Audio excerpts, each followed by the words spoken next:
holding the Taliban to the commitments that they've made to ensure the free passage and safe travel for anyone who wants to leave Afghanistan, starting with any American citizens who wish to do so, Afghans who worked for us, including the special immigrant visa applicants or visa holders, other Afghans at risk.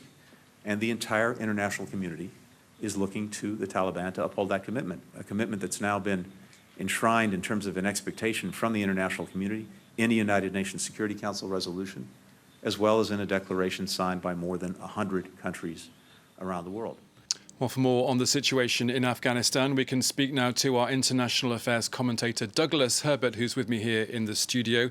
Doug, we heard there from Antony Blinken, and we've also heard this Tuesday from the UN's humanitarian spokesperson saying that basic services are collapsing with food and aid starting to run out. Yeah, well, look, we just heard the U.S. Secretary of State there in Qatar basically saying that, they're looking to the Taliban to hold to their promises to provide safe passages to those left behind, to those stranded who want to get out of Taliban-ruled Afghanistan. And yet the international community is also looking to Qatar to put pressure on the Taliban, because in the wake of that very chaotic, that messy U.S. withdrawal from Afghanistan, it really is all roads lead to Doha, Qatar, when it comes to mediation between the Taliban and the West, whether we're talking Europe and the U.S., because as it stands right now, the U.S. is not sitting at a table with Taliban. They're not talking to them anymore.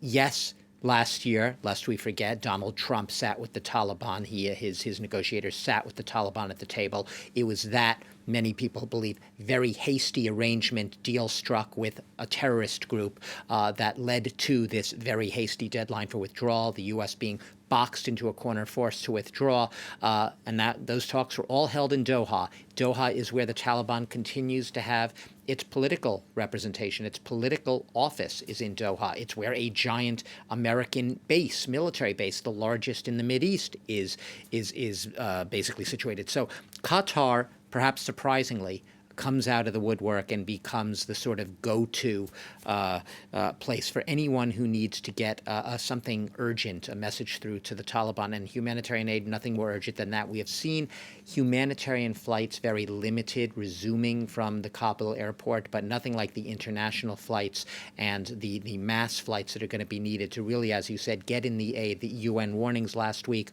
of an imminent humanitarian catastrophe looming, acute nourishment for children, and a lot of people simply the prospect really of running out of immediate stockpiles of food by the time before the snows start, really by the end of the month or in October.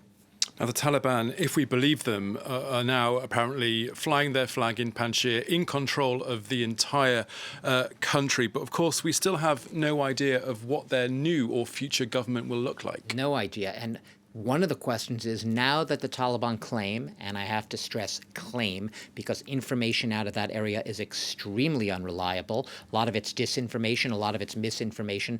You don't have lots of journalists on the ground, their eyes and ears observing and giving reliable, accurate info. So what do we have to go on? We have to go on these sort of ad hoc videos uploaded online. Each side, it's a propaganda war. So yes, pockets of resistance fighters, taking to the mountains and still perhaps holding out. But the Taliban clearly, it seems, in control of the key government centers, the police stations, the main points, the strategic points in the PANJSHIR, which give them that ability to perhaps plausibly make a claim that they're now in control.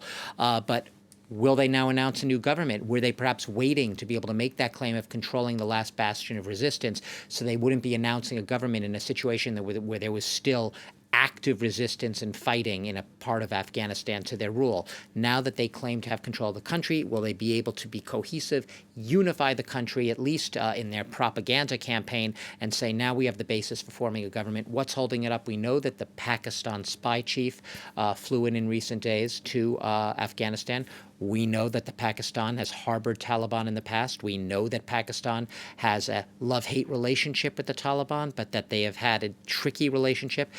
and that they have a lot of leverage in Afghanistan. How much leverage, whether Pakistan's willing to acknowledge that or not, they definitely have leverage. And the fact the spy chief is there, they're making technical adjustments. It would be great to be a fly on the wall at the meetings between Pakistan's intelligence chief and the Taliban members about what he's saying about who should be in that government, if he's saying anything at all, and trying to tilt the balance of power in what's coming to be.